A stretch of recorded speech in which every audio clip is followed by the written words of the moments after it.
Okay, and we're live. So, welcome everyone to another episode of Monk Radio. Today we are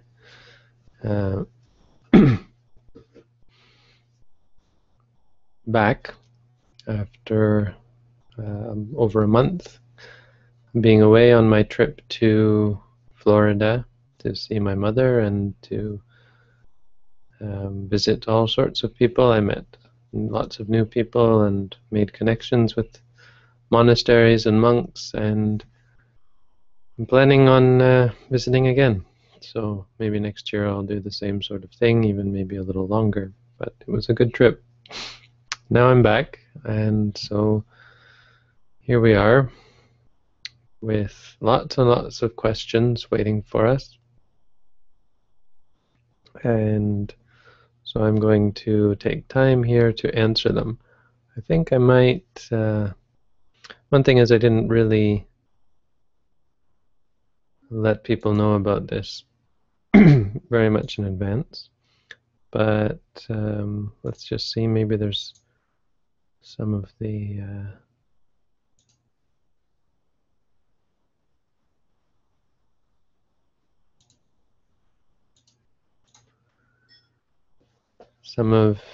people who are in the group of people who used to come and join the conversation.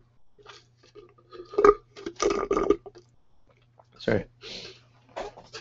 Someone brought me a lemonade. So today we will be asking and answering questions.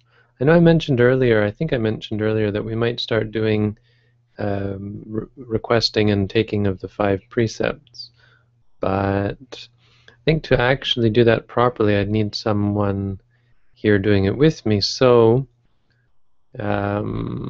maybe for next week we can try that. I'll try to find someone who can come online. I remember I used to have a man, I think it was in Japan, Kapila, no? Is his name? Joining in to take the 5 precepts as our token taker, receiver. And so that worked quite well. Doing it by myself without a response is a little bit odd or awkward. So anyway, we'll maybe put that off for now. I think I'll just go ahead and answer questions now. Another thing that I think many of you are aware of is we've started this online, this public Q&A forum for all of Buddhism, all types of Buddhism. So I've been answering questions there and helping get it going. And it's a neat resource for theoretical questions. It's not so good for practical questions. So I'm thinking with this, on this platform, the plan is to answer practical questions, not so much theoretical questions. So it can be questions from daily life, I think that's fine, or questions from your own practice. But as far as theoretical, technical questions, I'd encourage you to go ask them at the new Stack Exchange forum, buddhism.stackexchange.com. You can check it out there. Great place with good community of people, even though it's fairly new, asking and answering questions. Similar to the ask.sirimangalo that I've kind of abandoned, sorry, but which we use to answer all sorts of questions. Okay, so I'm just going to get started here then. Let's start with the first question.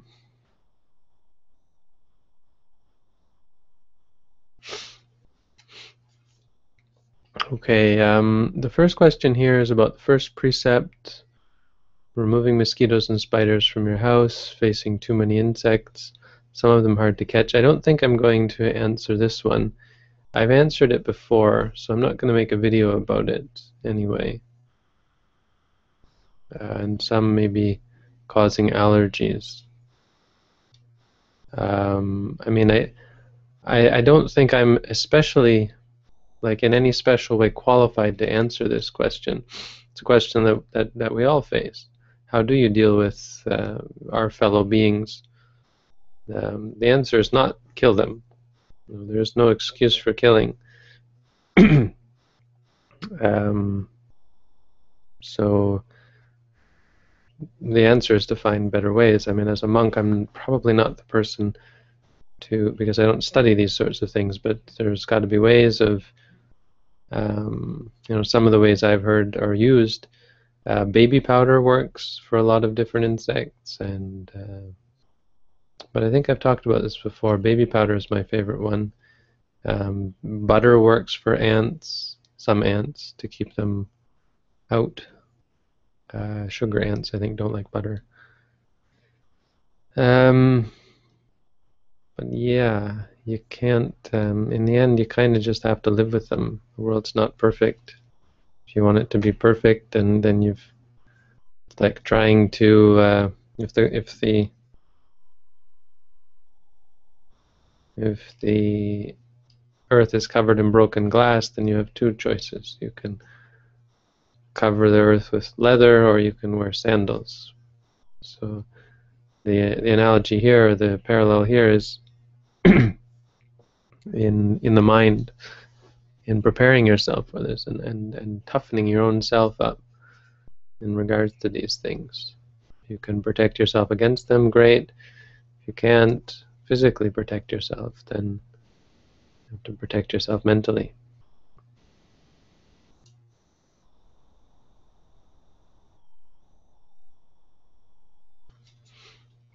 Okay, so let's get on with the next one, which seems at least a little bit confused actually, but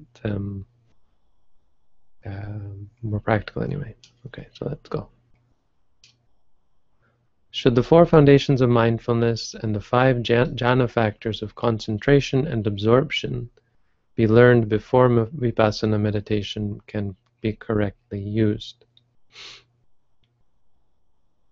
Okay, well, there are two paths of practice that should be clear. The first path of practice is to start with tranquility meditation and then go on with vipassana. So the way that works is you cultivate pure concentration and or you cultivate tranquility, and then your wisdom, your knowledge comes. And when they meet in a peak, when you have both the two of them, then there's the spark. And because of the focused knowledge or insight, there's the attainment of nibbana. Now the other way is to build up both concentration and insight together until the last moment, and there's the spark. So a person who practices the five jhana factors of concentration and absorption is someone who goes the first way, first tranquilizing the mind, then cultivating insight, based on that. Now it can be stronger. It's certainly more full because it gives you the opportunity to explore the conceptual world. Because the reason it's calm without insight is because it's focused on a concept, and because it allows you're in the conceptual world, you can play with it, and you can actually cultivate magical powers like reading people's minds, remembering past lives, all sorts of neat phenomena that are in the conceptual world. You can't get that from cultivating the two together, not very easily anyway. But it seems to take longer. The time you're spending in cultivating first concentration could have been used in cultivating insight. So it seems like it probably takes a little bit longer, because if you just do pure insight and concentration, you seem to be able to get pretty good results in a few weeks, or at most a month. Whereas if you do tranquility first, it can take months to get the same result, even years, depending on whether you ever get around to insight meditation afterwards. Some people will just stick to the calm and not realize that they have to add insight or never get instruction in how to cultivate insight. So the question of whether you have to learn them. Now the question your question is, should they be learned? Now I'm not sure whether that means study or practice. If you just mean, do you have to study about these things? Then, well, first of all, you don't have to practice them first. So you don't have to learn how to, or you don't have to cultivate the 5 jhana factors, but first, if you just want to do them both together. But and so you obviously in that case don't have to study them either. But if you want to do it the samatha first way, the tranquility first way, then you have to both learn and practice them first. Study and practice them. As for the 4 foundations of mindfulness, if the question is, do you have to practice them first? So you have to undertake to practice them before practicing insight meditation, then this is a confusion about what is meant by insight meditation, because vipassana insight meditation is the practice of the 4 foundations of mindfulness. You practice the 4 foundations of mindfulness to cultivate insight. You can use certain aspects of the 4 foundations of mindfulness to cultivate tranquility, but in its most bare form, it's a type of insight meditation practice. Now the question, do you have to study the 4 foundations first? Obviously, certainly you don't have to study them in detail, but obviously you have to know about them because they are the practice that you're undertaking. Knowing about and understanding how to practice each of the 4 in regards to each of the 4 foundations, at least on a basic level, is essential, because without obviously without understanding what it is that you're going to practice, you can't be expected to practice. But certainly important to study them. But the question of whether you should practice them first doesn't arise, because once you begin to practice them, that's the practice of vipassana insight meditation, unless you're focusing on the specific parts that can lead to tranquility first, like mindfulness of the breath or the cemetery contemplations, loathsomeness, that kind of thing, the 32 parts of the body, for example. Okay?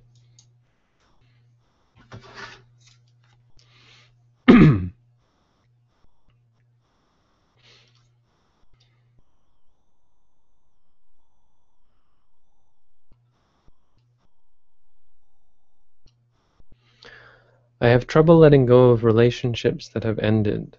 I also was born with a vision problem, which I can't accept and struggle to deal with on a daily basis. How can I train myself to let go of these things that cause me pain? Right. Absolutely. These are issues that, well, the first one is an issue that most people in the world have to deal with, except hermits living in caves. And the second one is one of these difficult situations that is somewhat unique to the individual. So it's something that you have to deal with that many other people do not. Which leads to its own extra layer of issues. But that's how I would generally suggest to approach your issues. Approach them layer by layer. Focus on what is clearest in your mind, and get it clear in your mind, get a clear understanding of the different layers to it. So the first layer with the vision problems is maybe, one layer will be maybe for some people feeling sorry for yourself because you have the problem and someone else doesn't have, and normal people don't have the problem. Part of it might be the anxiety of being around other people who don't have this problem, maybe having to wear special glasses that make you stand out, or having to answer all sorts of questions, or having to be led around by a dog, or carry a cane, or so on, or whatever. So there will be these extra layers to the problem before you can actually get to your own acceptance of it. actually get to the problem. Same would go with relationships. So when the relationship ends, you feel sad about the relationship, but that can lead to depression. It can lead to self-loathing. It can lead to even self-hatred, when you can be angry at yourself. You're angry at yourself for what you didn't do to maintain the relationship. You can start obsessing over what you could have done to save the relationship. You can start obsessing over how bad your life is now that you're not in the relationship.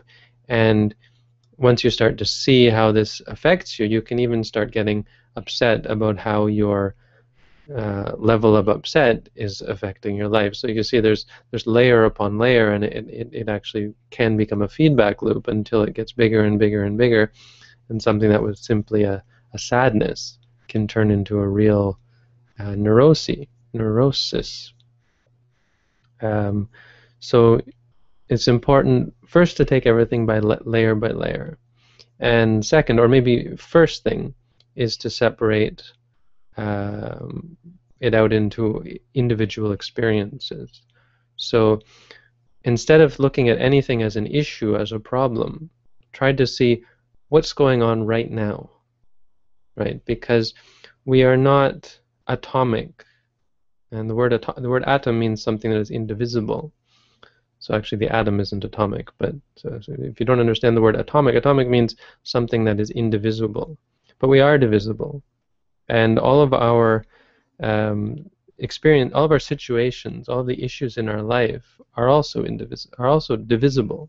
They're not atomic. They can be broken up into individual parts. So if you have a problem, say with mourning or sadness, or if you have a problem with low self-esteem, right? And you say, so I have low self-esteem. You're talking about an atom. You're talking about an issue, something that is this, right? And once it's this, you can't do anything with that unless you've got a cure for this, which we don't have. Then you can't fix it. And why we don't have a cure is because it actually is not real. It's a concept in your mind that you create out of a series of things that do exist. So if you want to come to an actual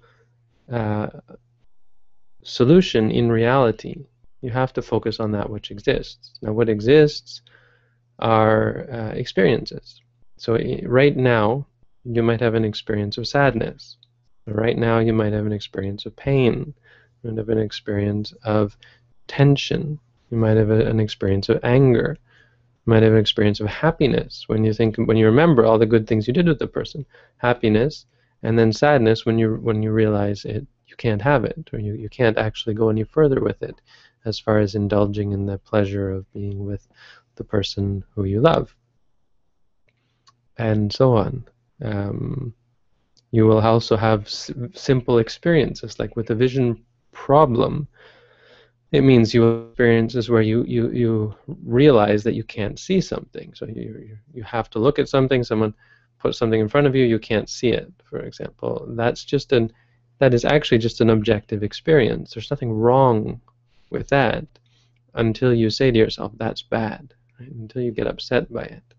So there's individual there's individual experiences in sequence.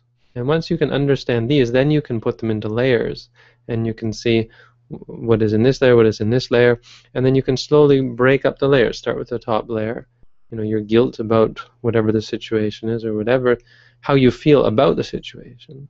And once you can break that apart, then actually look at the situation, like the sadness or the frustration at having a business, or the guilt, or the low self-esteem. That's really the essence of the Buddha's teaching. When they had this big debate about, I want to say 500 years after the Buddha passed away. My history's not that good, but it's kind of shameful, actually. I should know all this. But whenever they made the Kattavatu, this book in the Abhidhamma, would have been the third Buddhist council, which would have been maybe 300 years after the Buddha passed away. I can't remember now. Anyway, the thing was, they had all these bogus monks who were saying the Buddha taught this, the Buddha taught that, and finally there was one monk who was able to say what the Buddha taught, and he said, what sort of monk was the Buddha? The Buddha was a Vibhajyavadi, one who claims or who teaches, who exhorts people to break things up. Vibhajya means to dissect and to break into constituent parts. So basically the five aggregates, or the six senses, or the elements, or those pieces, the building blocks that make up reality. Because if you can do that, then you can solve all of your problems, because you come to see actually that they're not problems, they're just experiences. And you come to see how this way of reacting is useless, that way of reacting is useless, so eventually you stop reacting in ways that bring suffering to you or to other people, because you see that they're unbeneficial, they're harmful.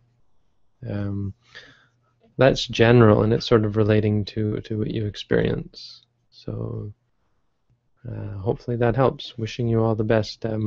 Obviously, practicing meditation helps. So one thing you might try to look at is the attachment to self, and the idea that this is me, this is mine. Something you might say in the West, ego. You know, the idea of something that's causing me pain. And when you identify with the pain, instead of just experiencing it, now this is pain, you know, seeing it just as an experience, when you have that ego attached, it makes all your problems much worse. So instead of pain, now it's my pain, you know, and it's something that's on me, right?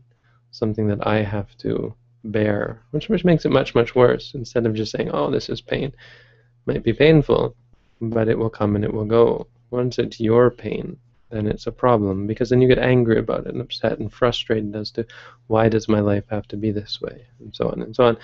The whole ego, the I, if you can let that go, that's great. Obviously, practicing meditation, best way to do it. Try reading my booklet if you haven't already. I recommend that as a resource. How to Meditate by Yuta Dhammo. Look it up.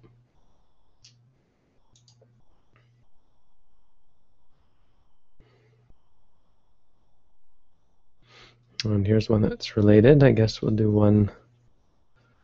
Low self-esteem. Oh, here's a good one. Bhante, how would you advise someone to deal with low self-esteem from a meditation point of view? And I'm like this. I heard there was this story that I read once. There was this funny Burmese monk in old times anyway, like 100, 200 years ago, who was very quick with responses to people. And there was this one monk who kept teaching the same thing over and over again. And then this teacher monk came up to him and heard and found out that he was just teaching the same thing over and over again. And his way of teaching was to tell people stories. And so his story for this man was, once there was a man who had a cure for everything. It was this magical elephant hide, the skin of the elephant, and he would carry it around with him. And whenever anyone had any sickness, he was a doctor. Whatever sickness anyone had, he'd give them a small piece of the elephant hide, and it would cure them. And so he went around carrying around this elephant hide with him, and eventually it got cumbersome to carry it around with him, and he wouldn't always carry it around. And then he'd meet someone, and they needed something, so he thought, what can I do so that I always have this with me? And so finally, he devised a way. He made sandals out of the leather from the elephant, and so he would walk around wearing these sandals, and if anyone happened to need it, he'd just cut a small piece off the sandal and feed it to the person. And this went on for some time until someone finally realized that this was what they were doing. And I don't remember the exact story, but it was basically that they got fed up and they kicked him out and chased him away as some kind of crazy man. Because I mean, he's this stuff is on his feet, which especially in a place like Burma is considered an awful thing to do, is to feed someone something that your feet have been walking on all day. So I'm kind of like that sort of teacher, in that I really only have one thing to offer, and that's meditation. But let's talk a little bit about, I'm not going to cop out here. So the basic answer is do some meditation. But why does that help, and what to focus on in the case of low self-esteem? First thing is to try to get away from the idea of calling it low self-esteem, because it's still experiential, which means it doesn't last.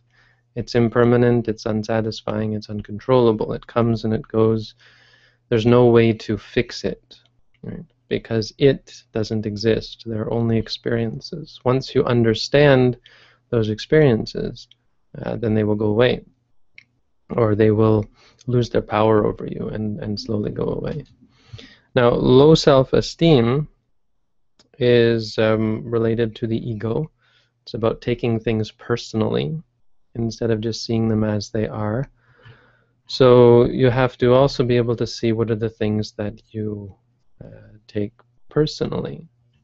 So maybe it's a sense of not having as many friends as others, or not being as successful as others, as popular, as successful, as smart, as beautiful, as whatever, as spiritually advanced, as good at meditation. All of these things lead to low self-esteem. So we have these judgments arise in the mind, and they're not good. They're not helpful. And it's important for us to remind ourselves of that and to see it. So to acknowledge knowing, when you know, for example, you compare yourself to someone else. You have to know that this is that realize that you have this awareness in your mind. So you look at someone, you realize they're better than me at this. Be aware of that.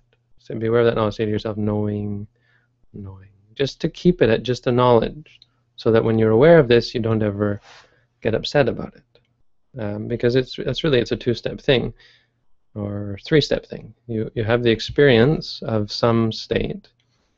You interpret that to mean that you're lesser than someone else, and then the third step is you dislike it, and that disliking starts to snowball and gets out of hand and makes you quite upset. Can make you quite upset, feeling that you are lesser, you are inferior, you have low self-esteem. The worst you could do is start to think that you are someone who has low self-esteem, because then it's become personal. It's I. It's aggravating the condition, which is already ego-based. You become attached to the idea that I am, or I have low self-esteem, when in fact it's experiential. It comes and it goes. What technically what you should say is, I have the tendency to feel inferior towards others, which is it's called conceit. The word conceit in Pali is mana, which is how you esteem yourself. It can be overestimation, it can be low estimation, and it can be even equal estimation. So even attaching to yourself as equal to others, this is still conceit. And it can be whether you are better than someone or are worse than someone, but it's your estimation of yourself. Once you esteem yourself as better, as worse, as equal, that's already unwholesome. It's a cause for suffering. It's a cause for delusion in the mind, because it relates to self.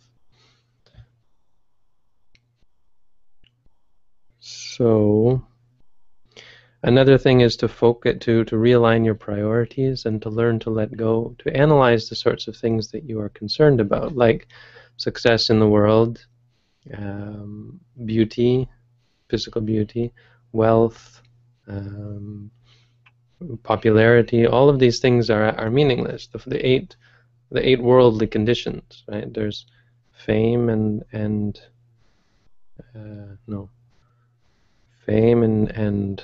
lack of fame, or high esteem, low esteem of other people, praise and blame. I'm getting these wrong. Yasa,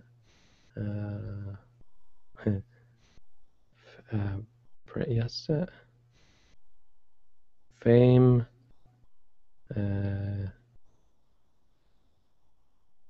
yeah, fame and praise, and or fame is like station in life. Yasa, which means famous, fame, or yeah, fame, right? Having many friends, and also being of high station and a high social status. Social status is maybe the best one.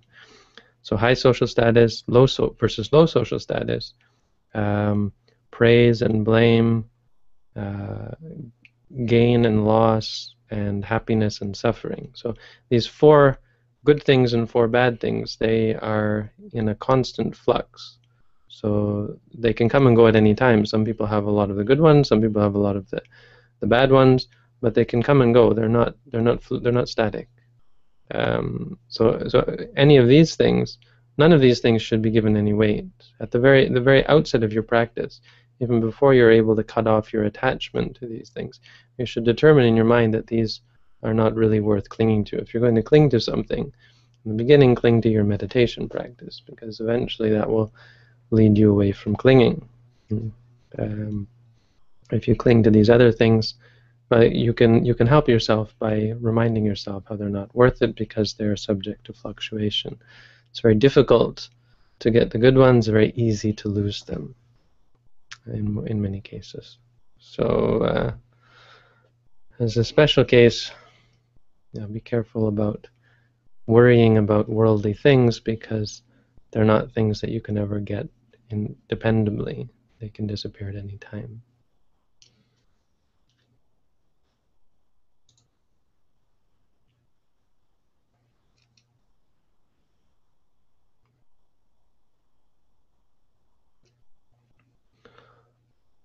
Okay, on Kalyanamittata, I have a childhood friend whom I care for a great deal, but he is quite base. I don't like being around him when he talks about drinking, hunting, etc. He does have some potential, but is it worth continuing this relationship? Okay, I'm going to take a fairly hardline Buddhist stance here. Probably not in the way you think. But the hardline Buddhist stance is that it's not worth keeping any relationship. Okay, there's no worth in relationships. The only relationship that is really promoted by the Buddha is that the association with good people. So it's kind of radical or incorrect of me even to suggest that no relationship is worthwhile. So you would argue and you would say, no, the Buddha said, and this is correct, the Buddha said good relationships with good people, people who are your equal in morality and concentration and wisdom, in practice and in discipline, or better, so better than you at those things. This is good. So the association with these people has potential. And any other type of relationship is useless, is harmful, is a drag on you. So the association with people who are less cultivated than you. Now we'll get back to that, because even that sounds not so nice. But let's go even harder than that and say no relationships are worth anything, because we can say that in an ultimate sense, even though it's not how the Buddha would teach. We can say it in an ultimate sense, and so we can really get a perspective here. Because nothing in this world, nothing that arises has any intrinsic worth. In the end, even the good things in this world you have to let go of. If you cling to them as having some essential worth, you will get stuck. You will be stuck on them. If you cling to anything, even the good things. This is why the Buddha taught the simile of the raft. A raft is something you use to get across a river. It's not something, once you get across the river, that you put on your back and carry with you. So for that reason, even good relationships, you should be able to let go of them at the drop of the hat. So how does this relate to bad relationships? It sounds like what the Buddha is saying is avoid these people. And I think, yes, in some instances, you should actively avoid such people in cases where they are dragging you down. If such a person is dragging you down and you're getting less pure and they're getting less pure, they're dragging you down, they're not becoming any better for the relationship, then you should avoid them. But I would sort of guess or suggest that in this case, the difference here between this relationship, a bad relationship and a good relationship, the meaning is a good relationship should be cultivated. You should seek out such people. You should visit them. You should incline towards the participation in the things they do, the things they say, which means you should listen to what they say. So there should be an active participation in the relationship. For bad relationships, the general rule of thumb that I would suggest is to not actively pursue them. So the sense is they come to you, and this is actually how a teacher should behave in Buddhism, not seeking out students, not chasing after them, not pushing them to practice or nagging them about the practice, but letting them come. So when a student comes and asks questions and asks for teachings, then the teacher teaches. So often you get people who think the other way around. They wait for the teacher to teach them, and the teacher's like, "Why would I bother?" And it's not up to me to chase after my students. I often have to remind my students this. I'm not going to chase after you. If you want to learn, you come and chase after me. You can come and, like in ancient times, like I've mentioned before, you had to sit out in the courtyard, and they wouldn't let you into the monastery. They said, "Go away. We won't accept people." In order to get into the monastery, you had to actually sit in the courtyard for days, in the rain and the sun, until they finally, like Fight Club, like that old movie Fight Club. You had to sit there and tell you they're not going to let you in, until finally they would see that you're very dedicated and let you in. But at the very least, you have to make the effort. Now, you shouldn't make this effort in regards to people who are your lesser, who are going to drag you down. Let's put it that way. We're not trying to be judgmental and say lessers, betters.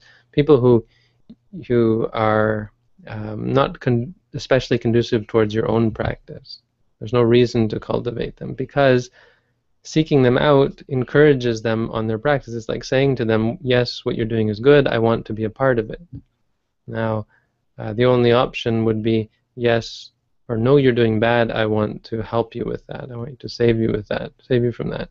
But it doesn't in reality work that way, because you're letting them get their hooks in. Anytime we apply ourselves to someone, it's creating a karma, a connection, a hook with that person. And if it's a person inclined towards bad things, then they have a hook in you and they can drag you in a bad way.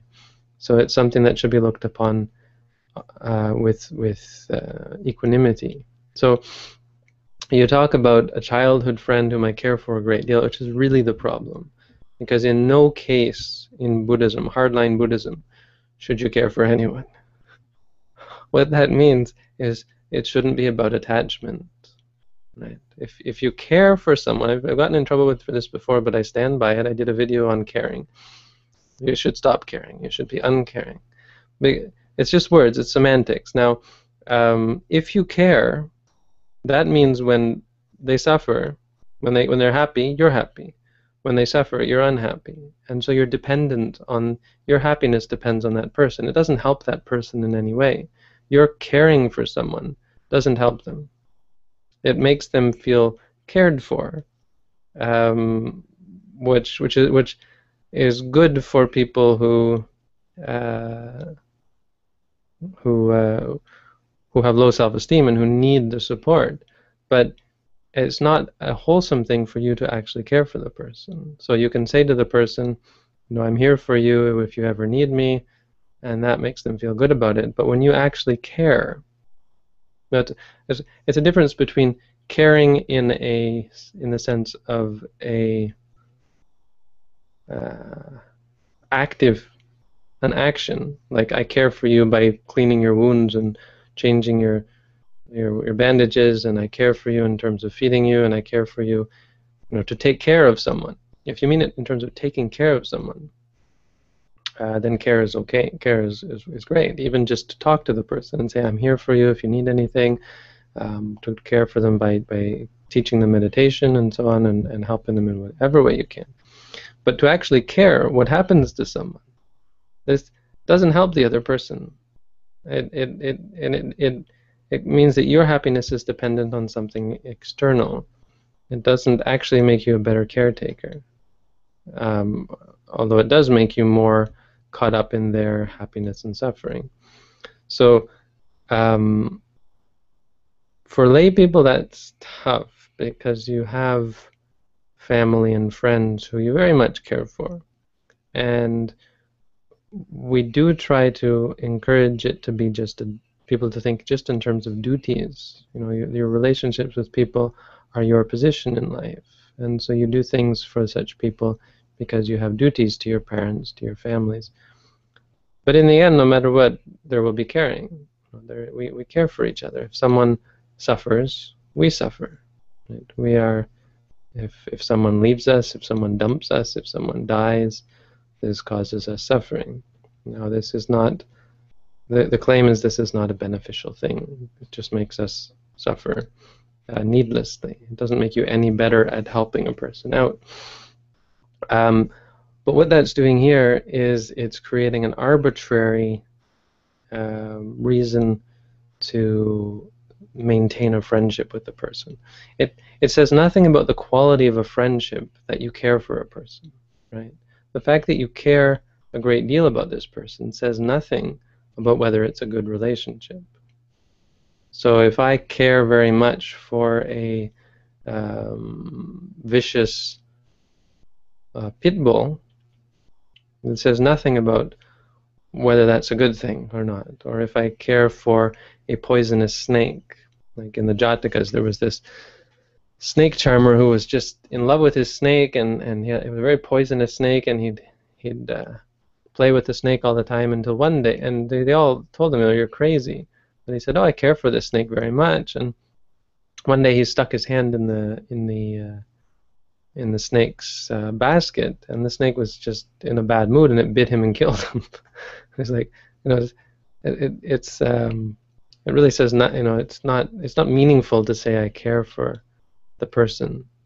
The only question is whether it's beneficial, whether it's good for you, whether it's a good thing, whether it's the proper way of approaching the universe, whether it's a part of the cosmic plan, but not the cosmic plan in the sense of in line with reality as far as bringing happiness. And you don't have to distinguish between you and the other person, but just in general, does it get closer to a state of peace, or does it incline towards suffering and upset? This is how you have to look at it. And we're usually not able to do that with relationships where we care for the person, because our reason for being friends with them is arbitrary. To some extent arbitrary. Now, of course, reasons for caring people usually have to do with the happiness that we bring each other. So there's that. But the caring in and of itself is actually a danger for you, because it means that your happiness is dependent on something else. It seems nice, and it's what society teaches us very strongly. If you don't care, you're a heartless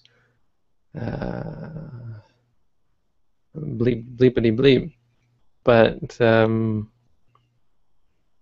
the truth of it is that happiness, we have to be whole, right? We can't be dependent on others if you really want to be happy. If you really want to be truly happy, you have to have some kind of equanimous love for beings. So it has to be universal. Like the Buddha's love was universal. He was able to have love for all beings and compassion for all beings without any kind of partiality.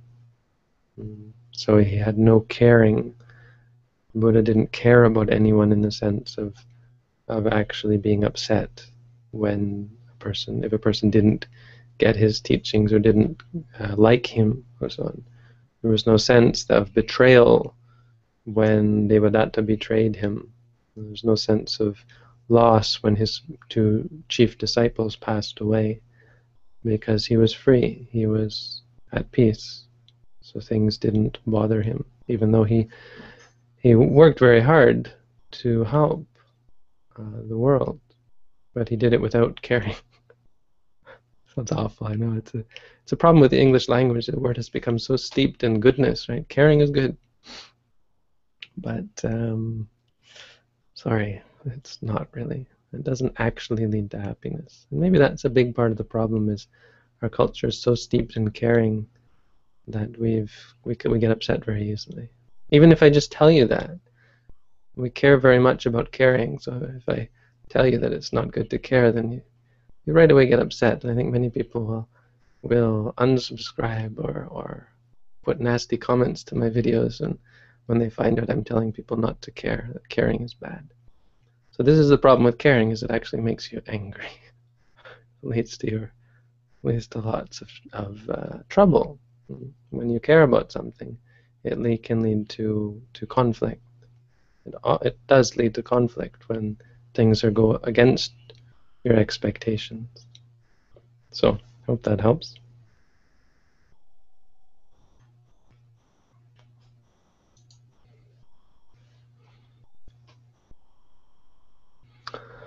Upasaka means a woman, I think, right? I think, oh yeah, Upasaka is a man, right? Okay. Miracle. All right. Bhante, I am an Upasaka practicing at a monastery in the USA. I want to ordain and restrain according to the Patimokkha to the best of my ability. I am very discouraged with how most monks in America I've seen practice. Will you please help guide me? Yes. Will I please help guide you? Well, okay, yes. But yes, in the sense that this is clear that in today's age, the standard of keeping the Buddhist monastic discipline is pretty low, unfortunately. So there is a lot of breaking of rules and so on. And now, probably going to get in trouble for even saying that. We're not supposed to talk about it, but that's not really true. We're not supposed to say this monk broke this rule, that monk broke that rule, but because we don't want to be tattletales and cause conflicts. But to just talk about the state of the Sangha, I think, is very important. And it's important that we're not hiding it, because the point is not to hide it. The point is to be clear about who is the spokesperson for the Sangha. And I guess it's true that I'm not really the spokesperson. But it can't be denied that when you go to the monasteries, if you spend some time there, if you're a superficial visitor, you often don't see it, but if you stay for a while, you start to see that it's getting shaky. That's not a good thing, and doesn't make for a good environment for the practice. One thing you have to understand is it's tough being a monk. So breaking the precepts happens, and you have to understand the levels of breaking the precepts. So if a monk watches football, for example, which seems to, apparently everyone's watching football. I'm not even sure if it's still on, but I think I heard recently they're near the last game, but I'm not quite sure. Germany, I think, is playing. So that's as far as I go with that. But so if a monk is watching the World Cup of football, soccer, whatever you call it,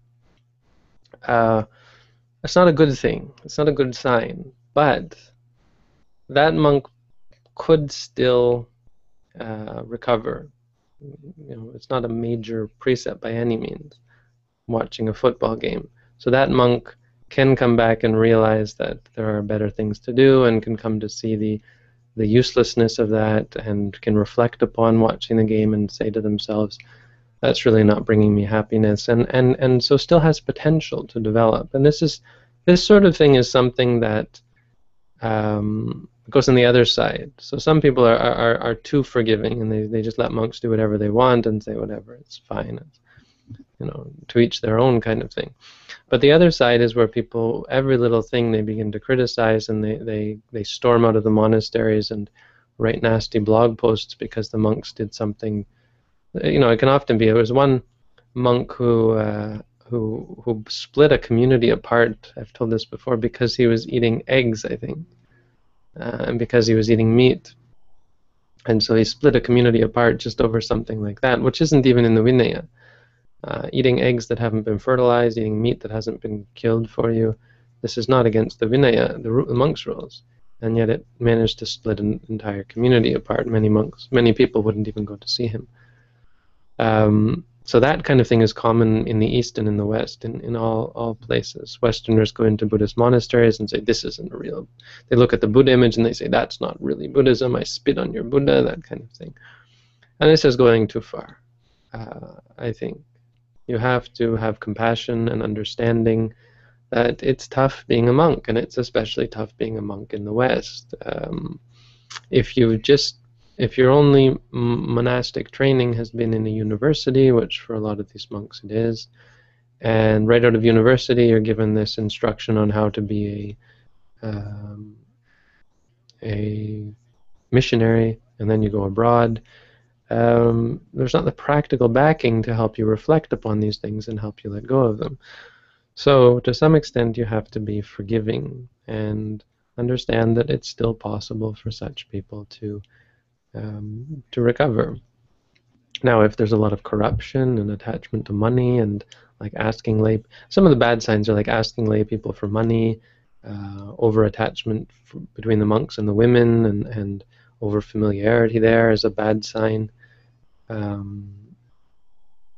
Excessive luxury, where the monks have widescreen televisions and you see satellite dishes are usually a bad sign. But as I say, I don't know. I mean, it's not a huge deal, but not a good sign when you see satellite dishes and widescreen televisions and that kind of thing. If the monks have stopped wearing robes, that's a really bad sign. That kind of thing. But that being said, there's no question that you will benefit from a traditional monastic environment where you at least are encouraged and allowed and taught how to practice the discipline of the Buddha. I didn't have that. When I started out, what I was lucky is the monastery I was at, what they did have was a strong tradition of meditation. So everyone had to start by practicing meditation, and there's an environment that is supportive for the meditative practice. Now, what I didn't have was a strong monastic training. Actually, I was able to make that up on my own and by reading the books, and so even to this day, I don't mind being in that monastery surrounded by monks who may not be keeping the rules. It doesn't really bother me because I have the focus on the meditation, which allows me to stay to myself and do my own discipline and not care what other people do so much. So that's one thing, is to focus more on the meditation practice than on the discipline. Does this place have a strong meditative tradition instead of does it have a strong monastic discipline? But best is if you can find a place where they teach both. I understand that Wat Pah Nan Achad is a good place, especially to learn monastic discipline, but the best places that I've seen are in Sri Lanka. If you want to ordain as a monk, if anyone wants to ordain as a monk, your best bet is to go to Sri Lanka. Now, the problem with going to Asia at all to become a monk is that the general routine is you have to actually go once, practice with them, and then get a promise from them that they're going to write you a letter or whatever. And then you actually have to return to your country and apply for a new visa with a letter of permission to become a monk, and then fly back to the country again a second time to actually think about ordaining, because you need a special visa to ordain, and the only way you can get that visa is with a letter of permission from the monastery, and the only way they're going to give you that permission is if you're already in the country practicing with them. So you see, it's almost a catch-22, but what it means is you need to go twice. And so that's what you have to look at there. An alternative is to find one of these places that does keep them in North America. Now, they're usually full because obviously everybody wants those. There's Abayagiri in California. There's Bhavana Society. I don't know how strict they are, but they're probably fairly good. There's Meta Monastery in San Diego. And in general, check out the... Oh, I don't know. I don't want to say that. But no, I'm not going to say it. Those are my only suggestions. You're welcome to come here. You're going to see some of the... but the USA is still difficult for us because you still need a visa coming here, and I don't even think that really works. Not over the long term. But find a place that is focused on meditation, because as I said, that can be another way to center yourself.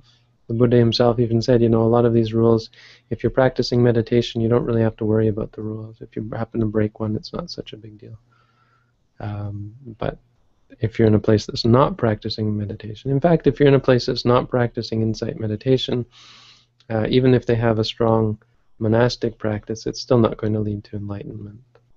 So focus more on the practice. That will give you an ability to cultivate the moral discipline yourself. If without the practice, it's very difficult to cultivate moral discipline. But vice versa. Without the moral discipline, if you're breaking the moral discipline, also difficult. I still lean towards the meditation. If you can find that, you can make up the monastic discipline yourself. Don't rely too much on other people for that, because it's just rules, right?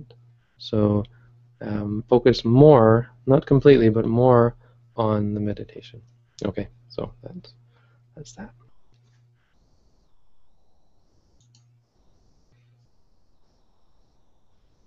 Let's go look at some comments here, see how we're doing. Oh, it's almost 6. Now, the other thing is I'm only going for an hour now, so I think we're going to quit soon. Right, so let's go look at the comments and then take off here. Oh, good. Here's someone agreeing with me on the caring issue, so I'm not going to be totally nailed on this one. Thank you, sir. You get a like from me. Or ma'am.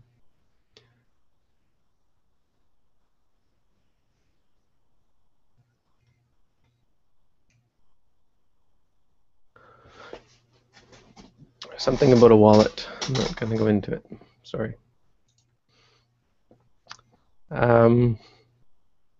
Okay, I'm going to do one more because this is kind of a funny one. Someone thinks I don't like samatha meditation. Let's go for it.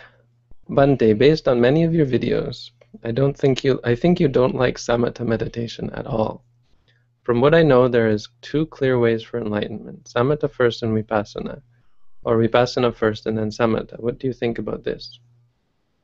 Actually, there are, according to the Buddha, 4 ways to enlightenment. Samatha first, then vipassana, vipassana first, and then samatha, samatha and vipassana together, or the settling of the mind in regards to the Dhammas. So when one has uncertainty or sort of a kind of a mental disturbance about the Dhamma, and one settles one's mind in regards to the Dhamma. The Buddha said those are the 4 ways people can become an arahant. Anyone who comes to the Buddha as saying that they've become an arahant does it by one of these 4 paths.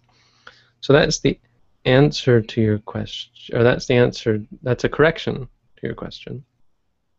From what you know is wrong, there are actually 4 according to the Buddha, so it's incomplete. Let's address the comment at the beginning. You think I don't like samatha meditation at all. Well, that may be true. I may be guilty of that. But if I am, judging as an outsider, I would say that that's wrong of me. Because not liking samatha meditation is a bad thing.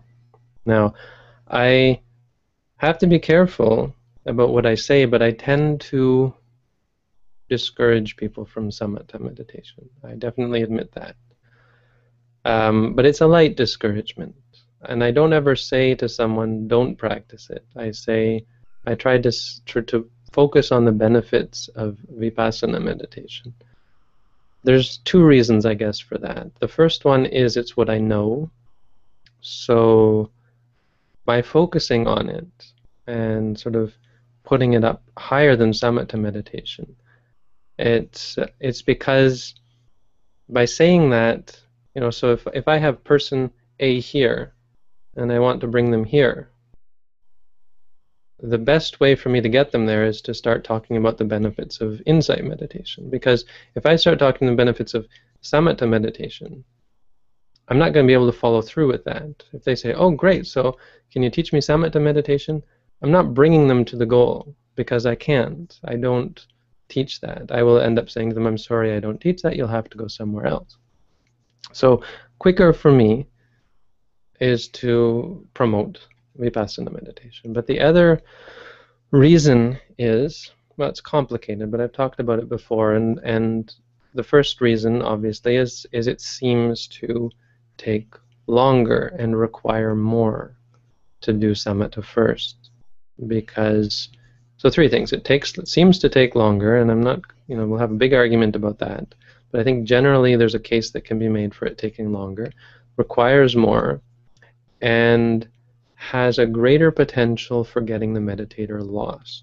So these are the three disadvantages of samatha meditation. Earlier I talked about the benefits. It's more complete, it's stronger, and just more complete and stronger. So let's talk about those. Okay, more complete and stronger. More complete means you have the potential to enter into high states of calm and tranquility where you can sit stiff as a board, where you can have great bliss, great equanimity, and more complete in the sense that you are able to cultivate magical powers. So you can read people's minds, remember past lives, all sorts of fun stuff. More powerful, one's ability to enter into cessation gets more powerful. So once you've cultivated samatha, as soon as you switch to insight, often very quickly you're able to cultivate insight meditation. You enter into nibbana as soon as you switch. It takes very little time, and it can be very strong. So you can actually enter into cessation, nibbana, for hours or days or so. So with the power of the samatha. Those are the two benefits. The three disadvantages: it takes longer because you have to first cultivate meditation based on a concept, which has nothing to do with reality. And then you have to afterwards cultivate meditation based on reality. So you have to switch. It's two steps. And they're different because based on a concept, you're actually avoiding the situation. You're suppressing the defilements by not focusing on them, by focusing elsewhere. So it takes longer. What's the other one? It requires more. So in order to do that, you need to seclude yourself. You need to find a quiet spot. Sometimes people can't do that. You need, ideally, to be in the forest, to be away from any kind of noise, any kind of disruption, be by yourself. So it takes more time, requires more. And the potential for getting lost, because you're in the world of concepts, if you don't ever make the change, you can spend years, lifetimes practicing meditation without ever making the final step. And this is obvious. The case. It's happening. We can show that through pointing out individual meditators. We can show that in the Tipitaka. It's clear that this samatha meditation isn't enough. It leads you to the Brahma worlds, where it led the Bodhisattva's two teachers. So, for those reasons, those are with those reasons, coupled with the fact that I don't have the we don't have that. So we generally don't have that much time. We don't have that great resources of the forest and so on.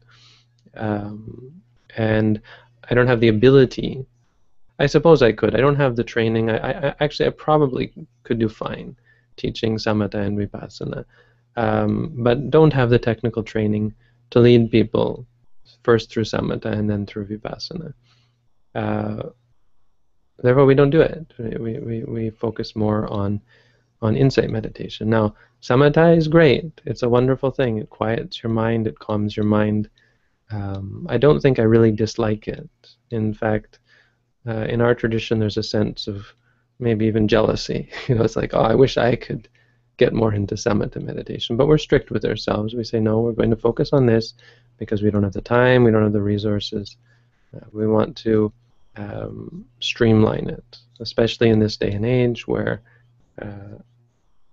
time and resources are of the essence, and it's our best attempt at getting the most people across. Like you want to get people off the Titanic when it's sinking, well, you have to improvise. You have to find ways to get them off.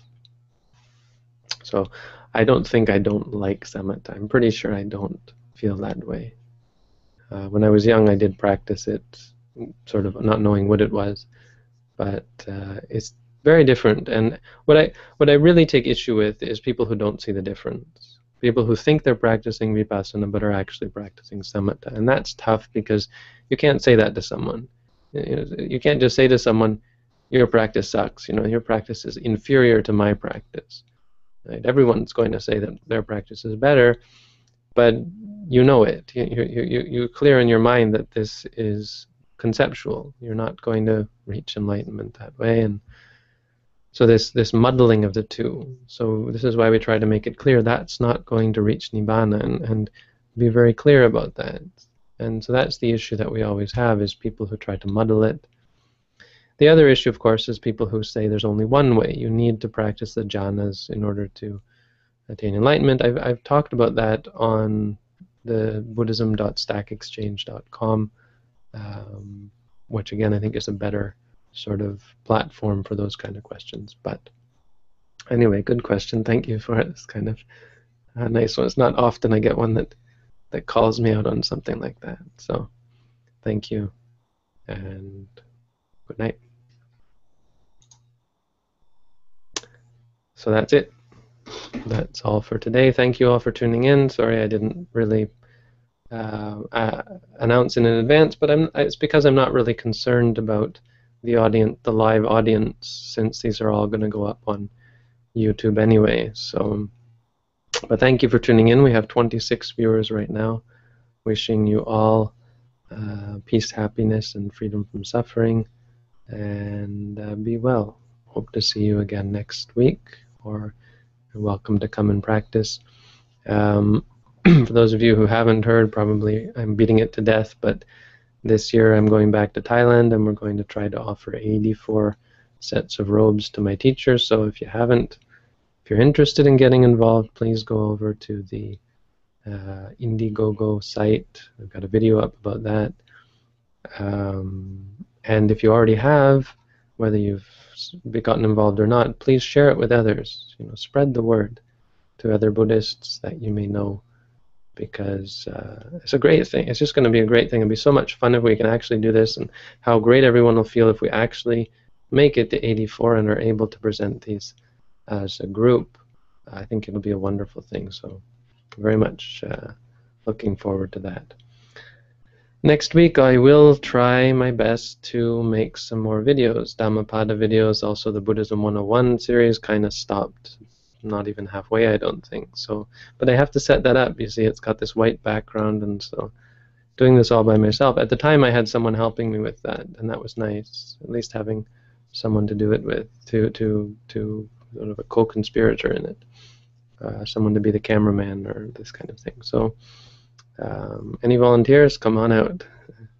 Otherwise, I'll get to it hopefully someday. So that's all then. Have a good night. See you again next week, hopefully.